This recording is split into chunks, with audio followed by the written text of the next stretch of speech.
The first recipe that we're going to do is just a nice simple macadamia shortbread.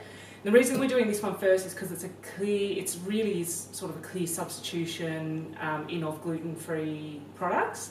Again, this one is lactose free, but it's not dairy free, so there's butter in this, and quite a lot of butter. I love baked goods, so they're not healthy. What I'm cooking, not healthy. Lots of butter, bit of sugar, but they're a good treat and lovely to take over to somebody's house or for an afternoon tea or something like that. So we'll start with this one. The shortbread that I'm using, the recipe I'm using is based on Donna Hay, but I have modified it a little bit to make it work for gluten-free products. So what we're going to do, so there's a couple of things you're going to need. Preheat the oven to 160 degrees Celsius fan forced, and you'll need a baking tray with some baking paper. Just line it, and you can keep reusing the baking paper between your batches. You're going to need 220 grams of butter, and cold, straight out of the fridge. This needs to go cold when it goes into the food processor. 1 egg. I use free-range eggs and I use large eggs, but it doesn't make too much of a difference just as long as it's an egg. Some rice flour and a teaspoon, so half cup of rice flour, a teaspoon of vanilla essence, 2 cups of gluten-free flour. Now with your gluten-free flour, you can use any gluten-free flour that you can get your hands on. I've tried quite a number of them and I haven't found much difference between them. I tend to go for this one, which is the Woolies one, but mainly because I can get it in big bags for a reasonable price. But you know, there's heaps of gluten-free flours out there, and like I said, I haven't found a huge difference. So you know, give them a go, whatever you can get your hands on.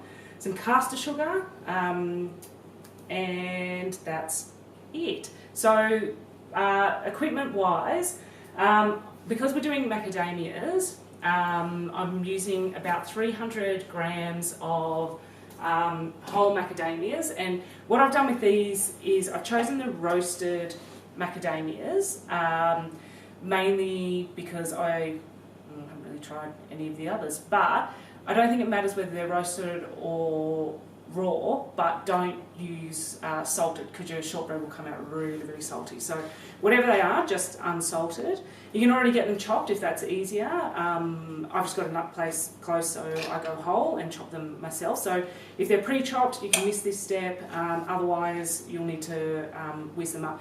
If you don't have, so I'm using, I don't even know what it's called. I'm using a whizzer to do it, which you'll see in a sec. But if you don't have one of those, throw them in a snap lock bag, get your rolling pin out and give them a good smash. They don't have to be really finely chopped. You want some good crunch in your biscuit. So so don't, you know, you can just give them a bang and it'll do the same thing.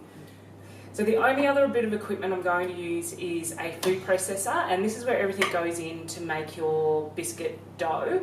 I don't know, I'm not a cook. Well, I cook, but I'm not a chef.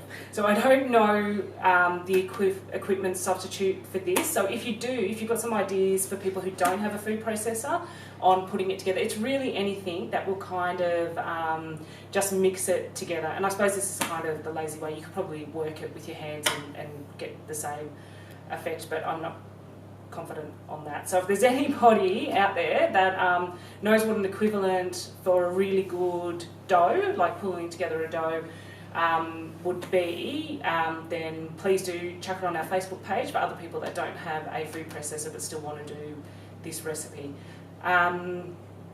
So that's all the equipment, that's all your food. So we'll get started and pull it all together. Very important when cooking for other people to make sure your hands are nice and clean. Alright, so we're going to put everything. This is a really easy recipe because all you need to do is get all your ingredients together, put them in the food processor and let it do its work. So we're going to start with a couple of cups of flour, of the plain flour. Thing to remember about gluten-free flour is it's really fine, so it's finer. I find that it's finer than normal flour, so when we go along, as it's actually going through, you might see me, and I'll talk you through it when I do it, but you might see me add just a little bit more flour to get the consistency that you need for the dough to stick together and not still be sticky from the butter. And that's generally because it is a bit, it's a bit finer, so it takes that little bit more. But I'll show you as I go through and what it's supposed to look like so that you can get the same consistency, because I don't generally measure it because it does depend whether I've been sloppy with the recipes as to my other ingredients, the wet ingredients, as to how much extra I need to put in. So we're starting with two, oh god, it's not even, I'm so messy. I've just lost like half of it. Anyway, two cups. Oh, you'll also see too, I'm not really, I don't know, I think cooking should be fun and messy, and I don't think you should be too pedantic. I'm not going to fill it up and, you know, use a knife to get it level and that sort of stuff. Just feel like it'll be okay, it all works out in the end. It doesn't have to be, you don't have to be too pedantic about it. And you'll get a feel for it too. Seriously. Right. So 2 cups, and you want half a cup of rice flour. I use the Mackenzie one, but again, rice flour, as long as it says that it's gluten-free, which it should be. The only reason it wouldn't be gluten-free is if they lace it with something. So just double check your products to make sure that they are. But I haven't come across a rice flour that's not gluten-free yet, so you should be pretty good.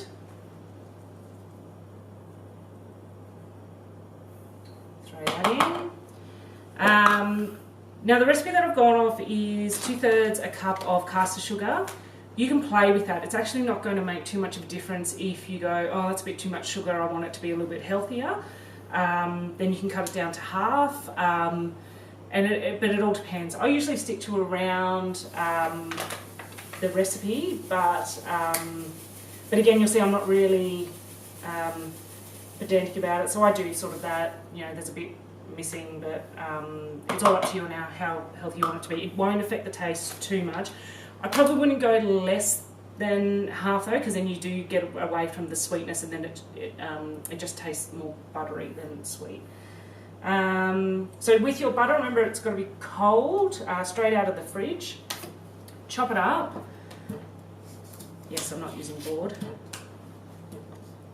Okay, I've left this out of the fridge too long, but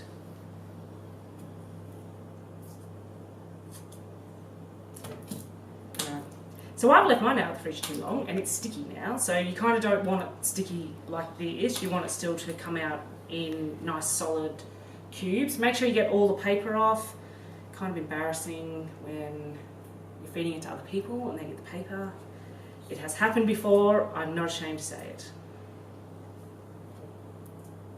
God. Throw it in.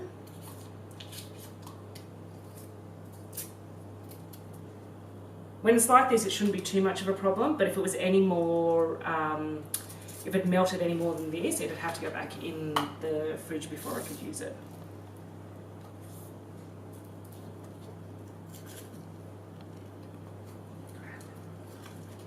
Seriously.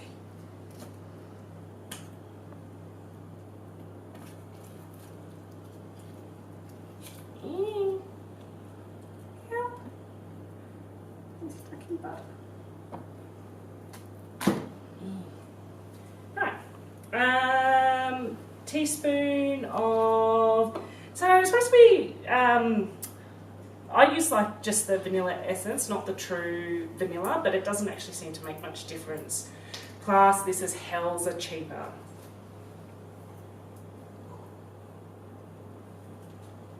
But it's up to you. You'll just get a stronger vanilla taste if you use vanilla beans or vanilla, like a teaspoon of vanilla beans or other, you know, I suppose the real, not the essence. But vanilla essence, you still get a really nice vanilla taste. So just a teaspoon of that. Feel free to add more too. You've just got to counter your wet ingredients with your dry ingredients. So if you're adding more liquid, you just need to add a little bit more flour to counteract that. But you can work that out in the processing stage when you see how sticky your dough is. 1 egg, again, like I said, a free range. It's a large. That's what I say, large eggs. But you can use whatever eggs float your boat. You can see I'm a real professional. I've got this down pat. So I think that's everything in. Whack the top on. Okay, so everything's in, lid's on tightly. I have made that mistake before. It goes everywhere. I use it on about half power on this, and mine goes up to 5, so I do it on about a 2 or 3. You want to get it going quite a lot. It's going to be a bit noisy if I put the power on. You'll see it come through with some fine breadcrumbs and things as well, and then you'll see the butter start to form it all into a dough. You see it's starting to get a bit chunky now.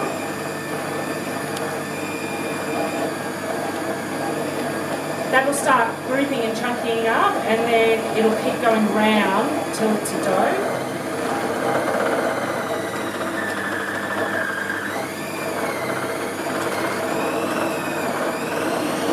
I turn it up to get the dough going round. I'm probably killing the motor in this thing, but it's always worked well. And it hasn't died yet. We've been cooking for a while. Yeah. So I'll just show you what this looks like. After it's starting to form together, and you can see like there's quite a big blob of dough there. And then when you see it, you can see that when I'm touching it, it's still kind of wet, a little bit sticky. So in this situation, I would actually add in a little bit more flour. So you'll see me do that now, just because I want it a little bit drier in its consistency. So I'm just going to throw in, actually I will measure it for you so that you know what I'm putting in.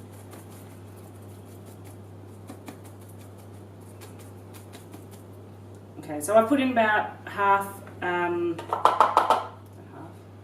cup of flour, and then I'm just going to give it another go, and then that should bring it up to the consistency I want. That's not too wet, because you've got to, because we're doing macadamias too, you're going to have to manipulate the macadamias in, so it's best for it to be drier than too wet. Alright, so we'll go again. And with the extra flour, you can see it crumbling to make a dough, and now this is sticking a bit more together. So when it starts going around 3, like that, you know that you've got enough of it to hold together. With the food processor, I then have to, which I'm assuming everybody does, unless I'm doing it wrong. So that'll be the base bit that comes out. And so you can see that it's still a little bit wet, I suppose, but that's much better consistency. It's almost like a proper dough consistency. And then you'll see I've got a fair bit that I'll have to get out of there, which is fine. Okay, so you've got your main part out, and then just with a spoon, I'm going to get the rest of it out. So you can see it's still doughy, it's just stuck on the bottom. It's fine if there's a bit of flour left in there that hasn't processed properly. You can use it as you're kneading all this in.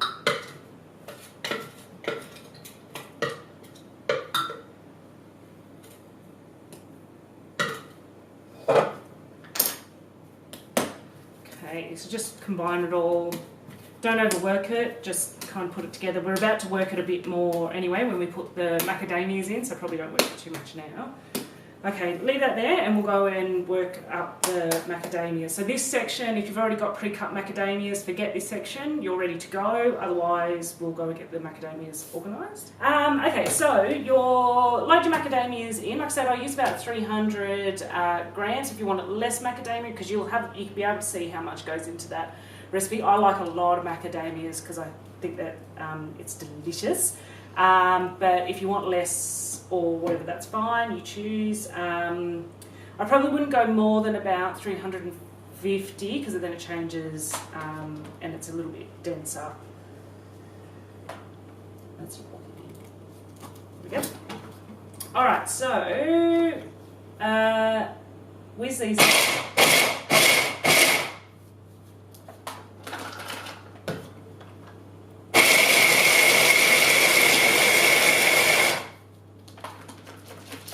Give them a good shake. Well, I do anyway, because sometimes the whole macadamias stay on the top, so make sure you get all of them.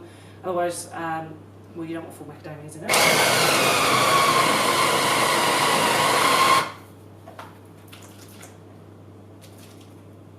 Alrighty. So I've gone into a bit of a fine crumb with the macadamias, so it really depends on what you like in your biscuit, so whether that fine crumb or whether you like really chunky. I'd probably suggest that if you like really chunky, just give it a really quick whiz, give it a shake and then another really quick whiz, or go for the bag option, because you can actually, it does come out a lot chunkier if you throw them in a snap-lock bag and just give them a smash.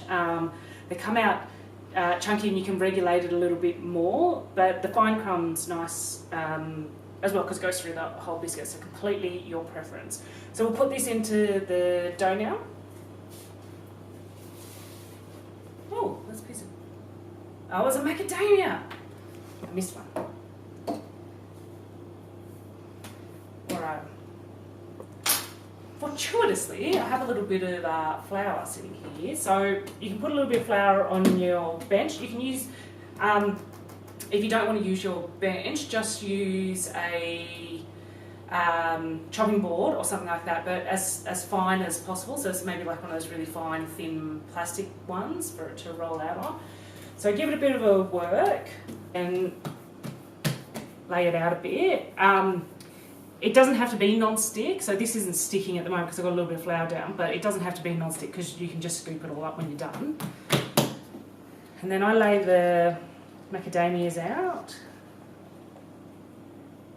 You can do your shortbread with anything. If you just want to keep it straight shortbread, skip all this. But if you don't, like, you can put anything in them. Any sort of nuts, doesn't have to be macadamias. You can do almonds, you can do, put some lemon in it, so some lemon rind. You can do whatever. So like I said, this is pretty heavy on the macadamias. Now you can see how much macadamia is in the dough. Like I said, this is the way I like it, but feel free to go a lot less, so you can do it however you like. And then I just push it all in. So this is what I was saying, when you first get your dough out, probably don't overwork it too much, because you're going to work it a lot getting the macadamia in.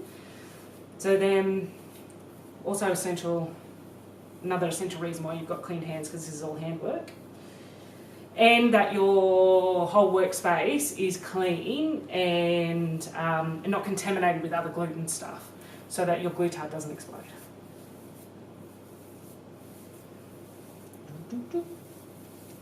Doesn't look like fun? Go get the kids involved. Get their hand, well, clean their hands first, and then get them involved in this, because it's heaps of fun. It's actually really quite satisfying. And the macadamia is giving my hands a bit of a scrub. Not scrub, massage. Alright, keep working it in till it looks like they're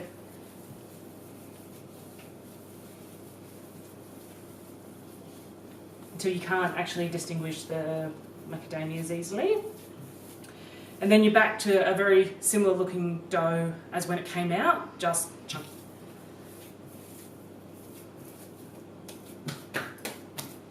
Alright, now you can do this two ways. You can pick pieces off depending on the size. I tend to do that, but you can also use 2 spoons if you want to regulate the size. So if you were using 2 spoons,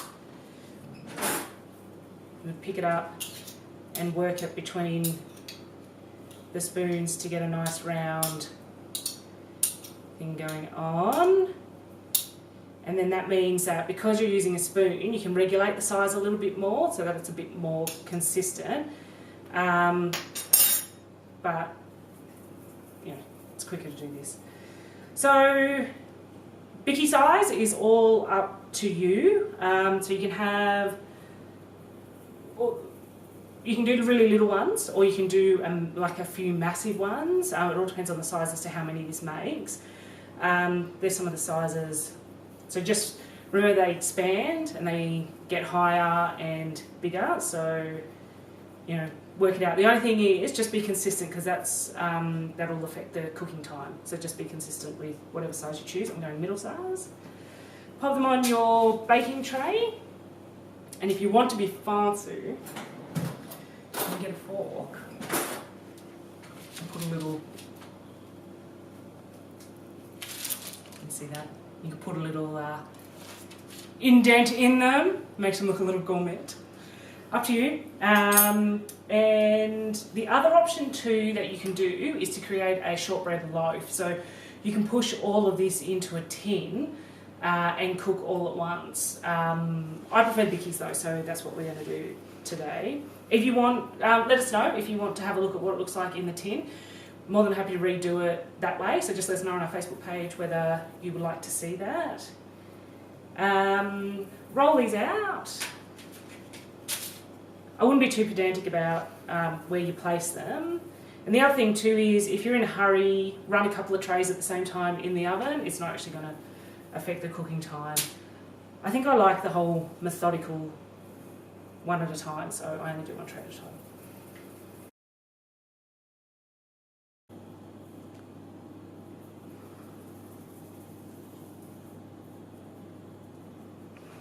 So once all of your bickies are done and scored them all, whack them in the oven. Remember that's been preheated to 160, and then leave them for about 20 minutes. Check on them after 20 minutes and we'll have a look at what they look like at that stage, so you can gauge when you need to pull them out. I'll just stop eating this. So that's them after 20 minutes. If you like them, probably that little bit, I suppose, softer. I'm not going to use the M word, moist, can't stand that word, I'm not going to use that. So if you like them a little bit damper, then this will probably be enough. I like them a little bit more golden, so I'm going to pop these back in for 2 minutes and then they should be right. So I'm going to put these back in and then we'll come back in 2 minutes and we'll have a look. They'll just be that little bit more golden. Alright, so after 2 minutes, they weren't overly golden, so I'll give it another 2 minutes. So that's 4 minutes all up, extra, and I'm pretty happy with that. They could probably be a bit more golden, but I don't want them too hard. So I'll show you what they look like if you've cooked, just turn the oven off. If you've cooked shortbread before, I'm telling you how to suck eggs. But if you've never cooked shortbread before, I'll just show you what they look like. So